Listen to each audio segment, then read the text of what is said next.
The New York Jets are going to be in the veteran quarterback market, and there figures to be a lot of competition for these top guys. Well, it just got a little bit tougher. The Miami Dolphins have not committed to Tua's fifth-year option.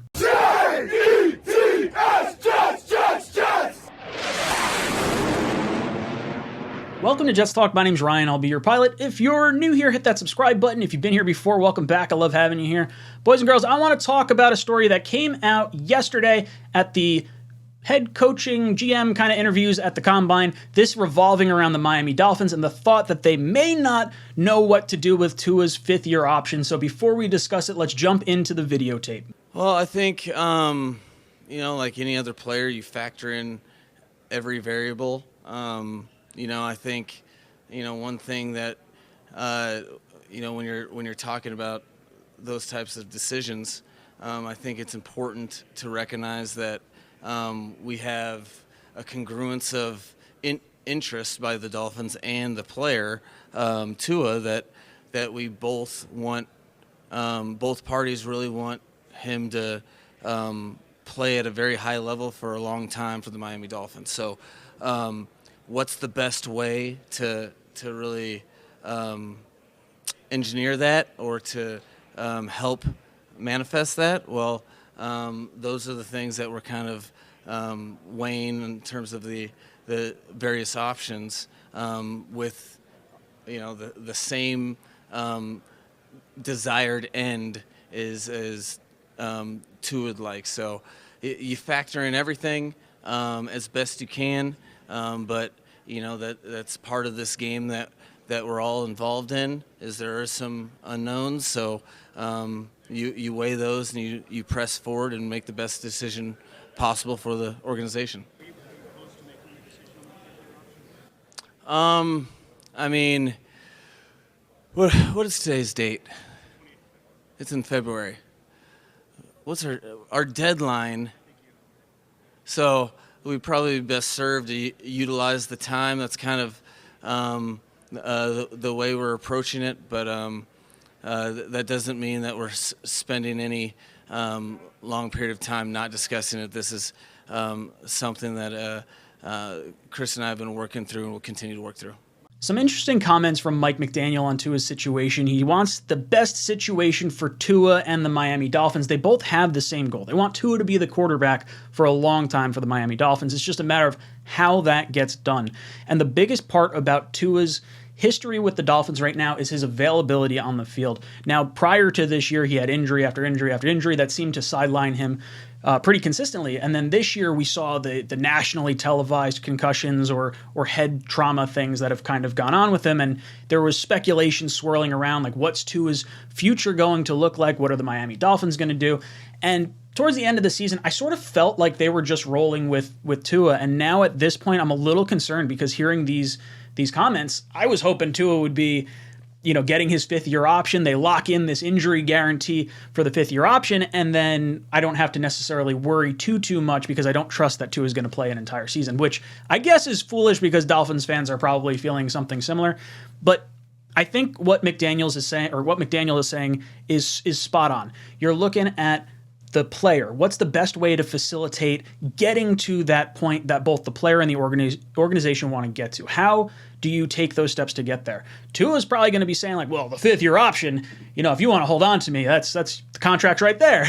It's a $23 million option that's guaranteed for injury. And if you're the Dolphins, you're probably thinking, well, I don't want to pay Tua that much money. The New York Jets are in a similar situation with Mekhi Becton. He's been injured a whole bunch. His fifth-year option is coming due. So Jet fans are sitting here thinking like, well, we need a tackle, but we don't necessarily want to commit the injury guarantee to Mekhi Becton given the last 2 years. So I understand the thought process that Dolphins fans and Dolphins management is kind of in with the whole Tua situation, but it's fascinating when you see the veteran quarterback market. I was thinking they were going to let Tua play out his contract. Not exercising the fifth-year option isn't too crazy. When I was talking about Mekhi Becton, I like the idea of not exercising the option on an injury-prone player right now, forcing them to have their backs against the wall, give you a great season. I'd rather overpay for production than bank on production after not getting production.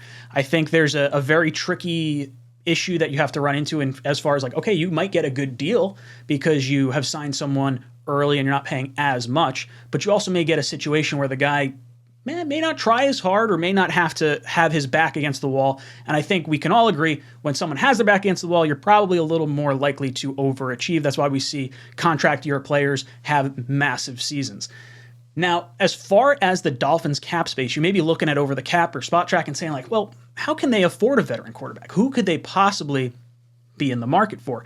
And I want to take a look at their cap numbers because it's very easy for the Dolphins to get under the salary cap. Right now, they're sitting at $16.3 million over the salary cap in 2023, and they're $65 million under the salary cap in 2024. So clearly, by just looking at it, you can say, okay, you could probably move some money from this year into next year. You're going to lose a little bit of cap space in 2024, but you're going to get under the cap this year. You're going to be able to facilitate all the contracts you want to do. Well, these top 5 contracts for the Miami Dolphins, Tyreek Hill, Bradley Chubb, Teron Armstead, Byron Jones, and Emmanuel Ogbah, are their highest cap hits. And you'll see that first column are their current cap hits. And if they restructure these contracts, the second row is what their cap hits end up being with a restructured contract.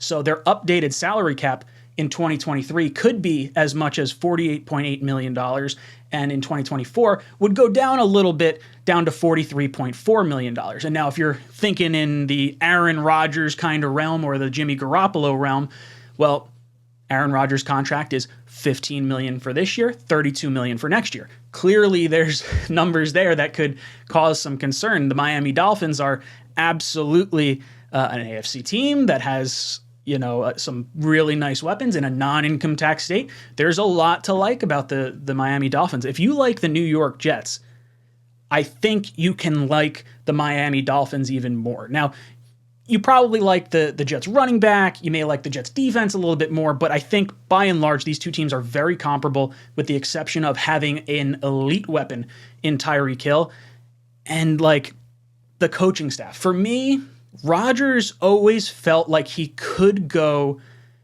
to Kyle Shanahan in San Francisco. And I don't believe that to be true for this year, but his former coordinator in Mike McDaniel being down in Miami, that seems like something that could really happen. If Rodgers thinks he might be able to fit in well down there, I could definitely see him want to force a trade down to Miami Dolphins. That being said, I could also see a situation where Jimmy Garoppolo decides to follow his former coordinator down to Miami. He knows the offense. It's more of a maybe not quite as committal on the money front for the Miami Dolphins. You have someone who's going to be able to provide you competition for Tua that is going to be at a level that can get you to a Super Bowl, but the health with Jimmy Garoppolo is just not quite there. So it's an interesting situation with where the Dolphins could go with this quarterback market. And to me, I don't want to say I'm hoping, but I really want to see them go after Garoppolo. And like with the Rodgers front, I wonder if it's almost they're going to be in on it purely because the Jets are in on it. If the Jets want to get Rodgers, there's been a lot of speculation that maybe the Raiders and maybe the Titans might not be as involved with Aaron Rodgers as we may have initially thought. Well, that means the price for the Jets slowly drops. It's not quite as high as it was. But Miami has a first-round pick at the tail end of the first. Actually, no, that is wrong. That is incorrect. They gave up that first for Bradley Chubb. They have no picks in the first round. So they are going to get in on this conversation by offering picks or contracts or whatever to players that the Jets may be looking at.